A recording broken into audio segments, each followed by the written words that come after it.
20절에서 22절까지의 말씀입니다. 로마서 3장 20절에서 22절, 신약성경 243면에 있습니다.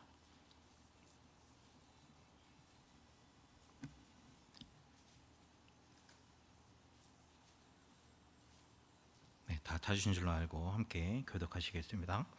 그러므로 율법의 행위로 그의 앞에 의롭다 하심을 얻을 육체가 없나니 율법으로는 죄를 깨달음이니라.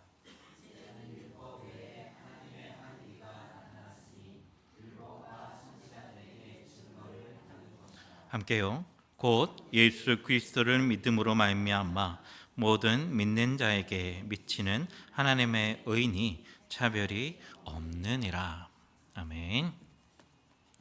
사랑하는 성도 여러분, 제가 한 가지 질문을 드려보도록 하겠습니다. 여러분 혹시 이런 경험이 있으십니까? 어떤 모임에 갔는데 왠지 내가 그 자리에 어울리지 않는 것 같은 그런 느낌이 들 때가 있습니다. 예를 들어서 정장을 입고 가야 하는 그 자리에 나 혼자만 편한 옷을 입고 갔을 때입니다.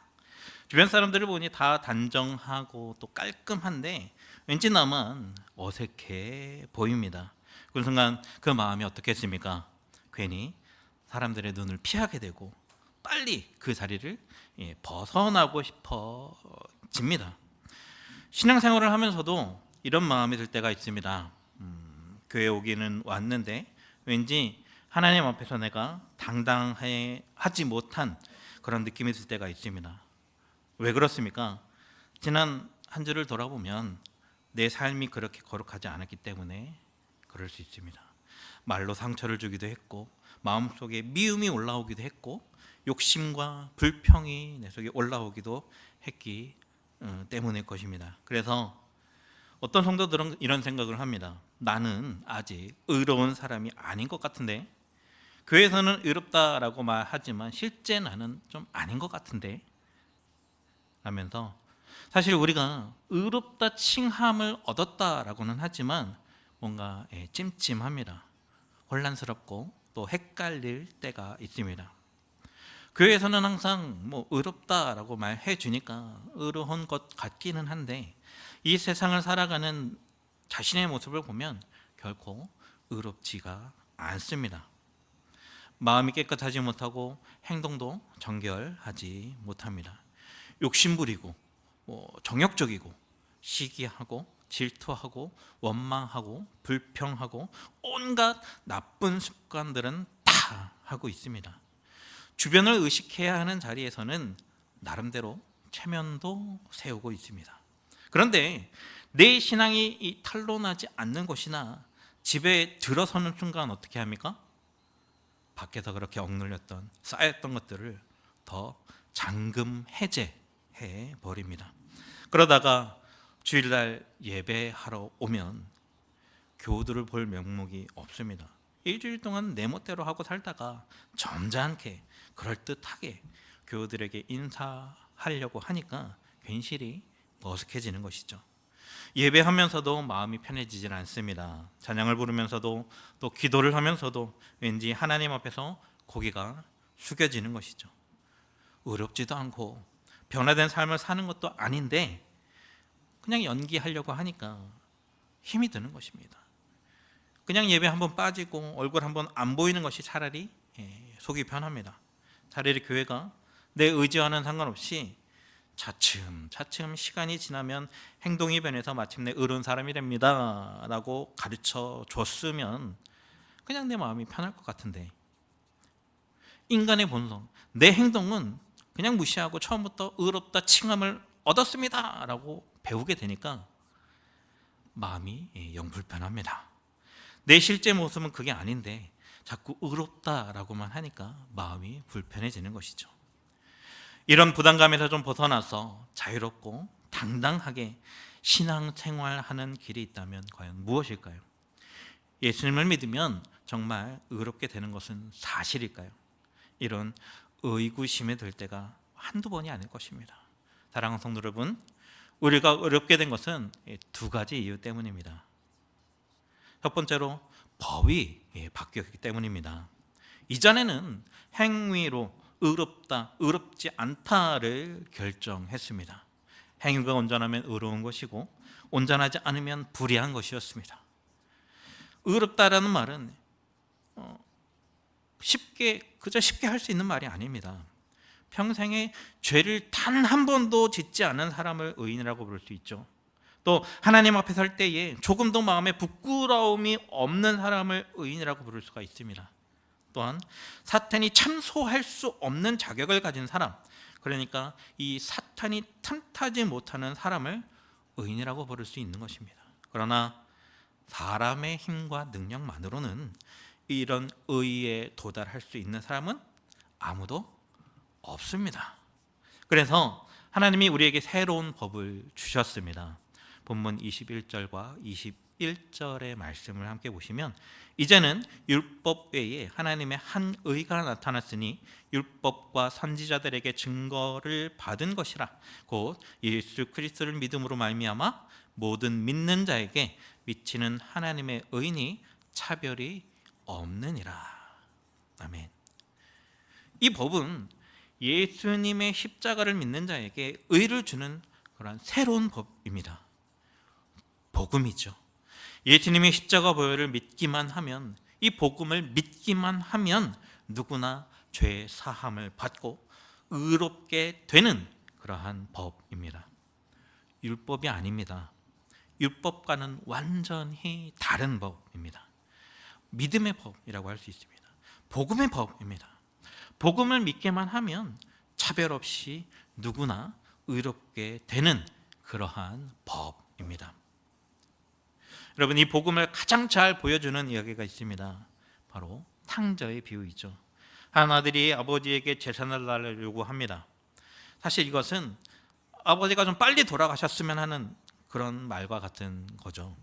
그 재산을 가지고 먼 나라에 가서 방탕하게 살다가 모든 것을 다 잃어버립니다. 결국 돼지치는 일을 하면서 돼지 먹는 쥐염 열매라도 먹고 싶어 할 정도로 그 인생이 무너지게 됩니다. 그때 그 아들은 이렇게 생각합니다. 나는 이제 아들이 아니다. 아버지의 집에 가서 종으로라도 살자. 그런데 여러분, 그 아들이 집으로 돌아올 때 아버지가 어떻게 하고 있습니까? 멀리서 아들 보고 달려갑니다. 끌어안습니다. 입을 맞춥니다. 그리고 이렇게 말합니다. 제일 좋은 옷을 입혀라. 손에 반지를 끼워라. 잔치를 하자. 여러분, 과연 이것이 무엇입니까? 이것이 바로 율법이 아니라 은혜의 법입니다. 우리의 행위가 구원의 조건이 아닙니다. 그러나 예수님을 믿는 사람들의 삶에는 반드시 변화의 열매가 나타나는 것입니다. 21절에서도 분명히 명시하고 있습니다. 율법 외에 하나님의 한 의라고 말씀하고 있는 것이죠. 율법이 아닌 것입니다. 율법 외에 한 의라고 하는 말은 율법과는 완전히 다른 법이라는 말입니다. 이 율법의 기본 개념이 무엇입니까?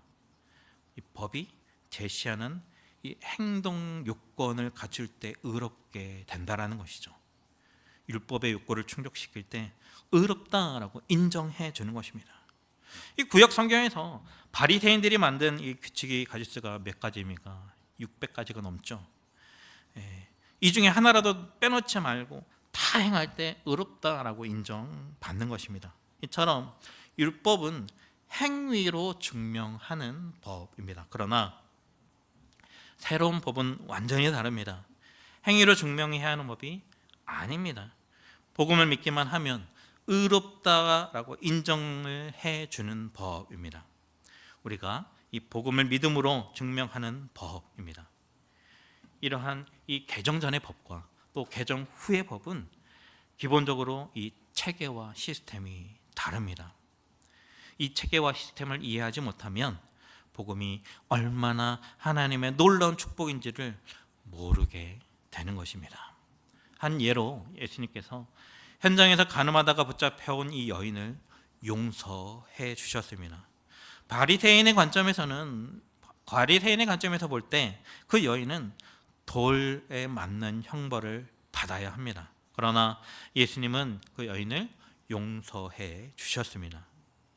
믿음으로 의로워지는 법으로 이 여인에게 다가갔기 때문입니다. 예수님의 관점에서 볼 때 그 여인은 십자가와 부활을 믿었다라고 보는 것입니다. 그렇다면 이 믿음의 법의 관점에서 그 여인은 과연 죄인일까요? 의인일까요? 의인인 것입니다. 왜냐? 율법으로는 죄인이고 죽어 마땅하지만 믿음의 법으로는 의인이고 영생을 선물로 받을 수 있는 하나님의 자녀이기 때문입니다. 지난 한 주간 여러분들에게 어떤 일들이 있었는지를 한번 돌아보시기 바랍니다. 일 때문에 마음이 상하고 싸운 적도 있을 것입니다. 가족 간의 사소한 말다툼을 하고 이 자리에 있는 사람들도 있을 것입니다. 가지 말아야 할 자리에 간 사람도 있을 것입니다. 욕심에 눈이 멀어서 하지 말아야 할 행동을 한 사람도 있을 것입니다. 다시 한번 묻겠습니다. 그렇다면 여러분은 죄인입니까? 의인입니까? 제가 대신 대답해 드리자면 여러분이 죄인인지 의인인지는 저는 잘 모르겠습니다. 간혹 보면 성도들 중에서도 정죄하는 분들이 있죠.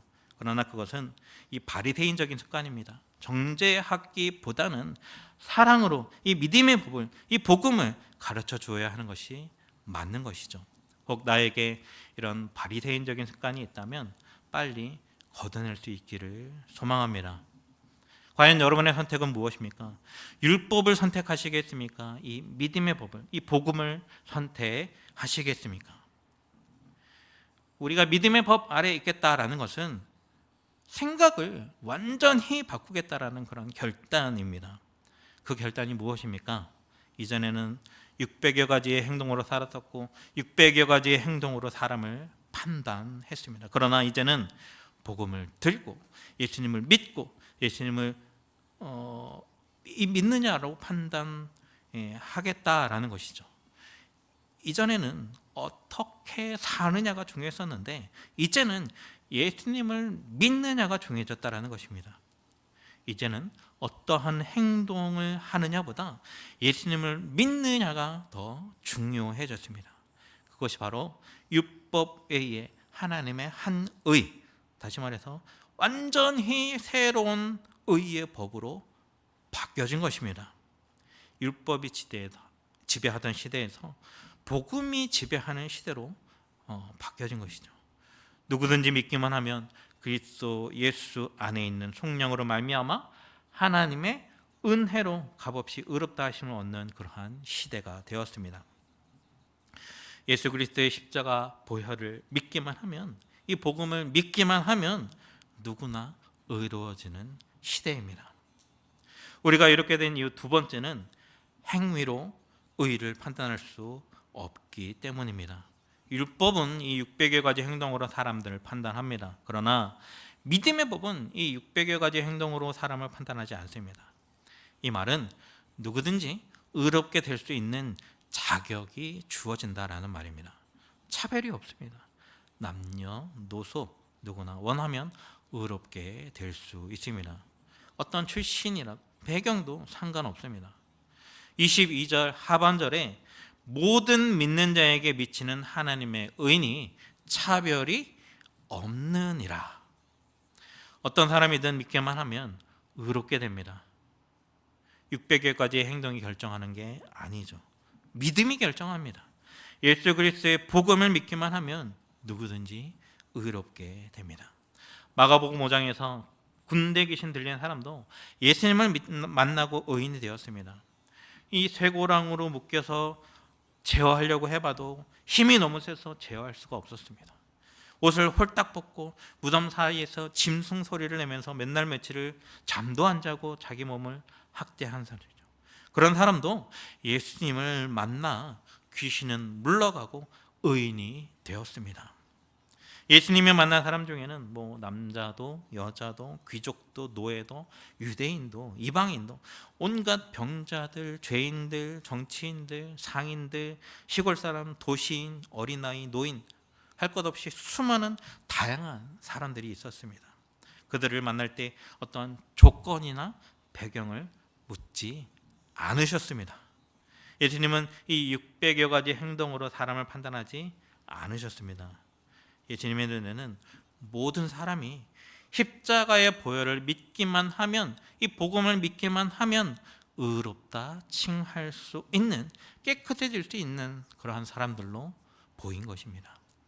우리가 행위로 의를 판단하는 데 머물러 있다면 아직도 이 복음의 세계, 믿음의 세계, 은혜의 세계로 들어오지 않았다라는 증거입니다. 복음으로 사람을 보고 믿음으로 보고 또 그리스도의 십자가의 보혈로 사람을 봐야 합니다. 그러면 품지 못할 사람이 없고 사랑하지 못할 사람도 없습니다. 남을 계속해서 행동으로만 판단하면 율법에서 완전히 벗어났다라고 할 수 없는 것이죠. 예수 그리스도께서 십자가를 통해서 주시는 그 구원의 은혜가 충만하지 않는 이유가 거기에 있습니다. 복음 이외의 말들을 하기 때문이죠. 복음으로, 믿음으로 나 자신을 보고 다른 사람들도 똑같이 봐야 하는 것입니다. 복음을 믿을 때 구원의 확신과 감격을 얻게 됩니다.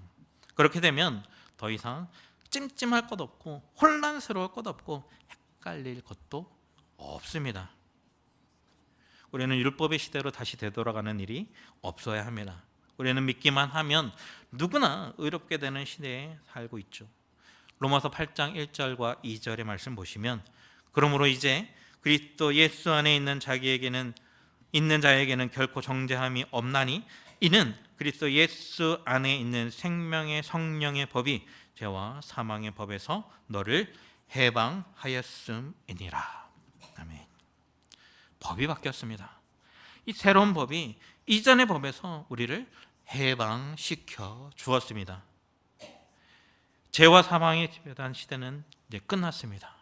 그리스도 예수 안에 있는 생명의 성령의 법이 지배하는 시대가 된 것입니다. 그러므로 그리스도 예수 안에 있는 사람에게는 결코 정죄함이 없습니다. 그러므로 이제는 행동으로 사람을 판단할 수 없게 되었습니다. 모든 믿는 자는 예수 그리스도 안에서 해방되었고 자유인이고 의인으로 칭함받았습니다. 그렇다면 정작 우리는 이 새로운 시대의 새로운 법으로 살아가고 있습니까? 예수님은 율법이 아니라 복음이 지배하는 이 새로운 시대를 열어주시기 위해 십자가에서 보혈을 흘리셨습니다. 죄와 사망의 권세를 이기시고 부활하셨습니다. 예수님으로 말미암아 새 시대가 도래했습니다. 여러분의 육체는 지금 이 새 시대를 살아가고 있습니다. 그렇다면 여러분의 영혼은 과연 지금 어느 시대를 살아가고 계십니까? 제가 서두에 말씀드린 것처럼 내가 의로워졌다는, 의롭다 칭함을 얻었다라는 그 말씀이 어색하십니까? 왠지 나에게는 어울리지 않는 말 같으십니까? 하루하루 살아가는 내 모습을 보면 엉망인데 의롭다라고 하니까 부끄럽고 부담되고 혼란스럽고 헷갈리십니까? 우리 생각이 거기에만 사로잡혀 있다면 여전히 의의 기준이 행위에 있다라고 하는 이 율법 시대의 지배를 받고 있다라는 증거입니다. 여러분의 행동이 깨끗하다고 의로워지는 것이 아닙니다. 그 누구도 행위로 깨끗해질 수는 없습니다. 믿음으로만, 복음으로만 의로워질 수 있습니다. 법이 바뀌었습니다. 하나님의 새로운 의가 나타났습니다. 어디에 나타났습니까? 복음에 나타났습니다. 예수님이 십자가에서 보혈을 흘려 주심으로 인간의 모든 죄를 덮어 주셨습니다. 이것을 믿기만 하면 모든 죄가 사라집니다. 이것이 새로운 법입니다. 지금은 이 새로운 법이 지배하는 새로운 시대입니다. 여러분의 심령은 지금 이 새로운 법이 지배하는 새로운 시대로 살고 계십니까? 그렇다면 더 이상 나 자신이 의롭다 칭함을 받았다라는 것을 이상하게 또는 헷갈리게 생각할 필요가 없습니다. 예배를 나오면서도 또 교우들을 만나면서도 인사를 하면서도 전혀 부담 가질 필요가 없습니다. 왜냐? 이 새로운 시대, 새로운 법에 의해서 여러분은 의인이 되었기 때문입니다.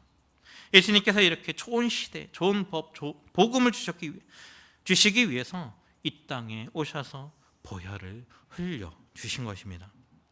믿음으로 받으시기 바랍니다. 값없이 주시는 그 은혜를 누리시는 여러분들 되시기를 주님의 이름으로 축복합니다. 이 세상에는 아직도 이 새로운 시대, 새로운 법을 잘 몰라서 힘든 가운데 살아가는 사람들이 많습니다. 많은 사람들이 판단을 당하고 평가를 받는 그런 인생을 살아갑니다. 편견과 차별 속에서 살고 있습니다. 돈으로 차별당합니다. 출신과 지역으로 편견을 갖고 있습니다. 판단당하고 평가받는 이런 세상에 살면서 힘들어하는 사람들에게 새로운 시대가 도래했다는 것을 알려주어야 하지 않을까요? 예수 그리스도께서 열어놓으신 이 새로운 시대의 축복과 은혜와 자유와 평강과 기쁨을 마음껏 누리도록 해야 하지 않을까요? 오늘 이 말씀을 우리 삶에 어떻게 적용할 수 있을까요? 첫 번째로 우리 자신에게 적용할 수가 있습니다. 나 자신이 새로운 시대의 법에 이 적용을 받는다면 나는 의인입니다. 내가 어떤 삶을 살았던지 간에 나는 예수 그리스도의 보혈로 죄 사함 받은 사람입니다. 그리스도 예수 안에 있는 자에게는 결코 정죄함이 없다라고 했습니다. 제가 이만큼도 없어서 제사함 받는 사람입니다. 이만큼도 없어서 의인이 아니고 율법이 아닌 이 믿음이 지배하는 시대에 살고 있기 때문에 우리는 의인인 것입니다. 의인이 되게 하신 예수님을 찬양하고 감사하고 구원의 확신으로 사는 여러분들 되시기 바랍니다. 그렇게 살기로 작정하셨다면 더 이상 예배에 나올 때마다 어색해하지 않으셔도 됩니다. 둘째로 우리 교회 공동체에 적용할 수가 있겠습니다. 믿음의 법 아래 살면서 아직도 율법으로 성도들을 판단하고 있다면 예수님이 오늘 말씀하십니다. 너희가 판단하는 그대로 너희가 판단을 받을 것이요 너희가 헤아리는 그대로 너희가 헤아림을 받을 것이니라. 네가 의인으로 살기를 원한다면 나에게 적용된 법을 그대로 교우들에게 적용해야 합니다. 우리는 모두 이 출신과 배경과 나이와 성격 모두 상관없이 의인입니다. 예수님의 보혈을 믿으면 누구든지 의인입니다. 행위로 사람을 판단하는 모든 옛 습관에서 벗어나시기를 바랍니다. 행동으로 사람을 정죄하지 않으시기를 바랍니다. 모두를 의인으로 대해야 합니다. 그도 예수 그리스도 안에서 존귀한 하나님의 자녀이기 때문입니다. 셋째로 세상으로 나아가서 새로운 시대가 도래했다라는 것을 전해야 합니다. 예수님도 하나님의 나라가 가까이 왔다라고 전하라 하셨습니다. 예수님이 십자가에서 죄의 문제를 해결하셔서 이 새로운 시대가 열렸습니다. 이제 곧 가까이 올 것이 아니라 지금 현재 실제로 존재하는 나라가 된 것입니다. 판단과 차별로 힘들게 살고 있는 이 세상 사람들에게 새로운 시대가 열렸다라는 것을 전하는 여러분들 되시기 바랍니다. 누구든지 믿기만 하면 하늘의 영광과 축복을 누리는 삶을 살 줄로 믿습니다. 그런 은혜가 있기를 주님의 이름으로 축복합니다.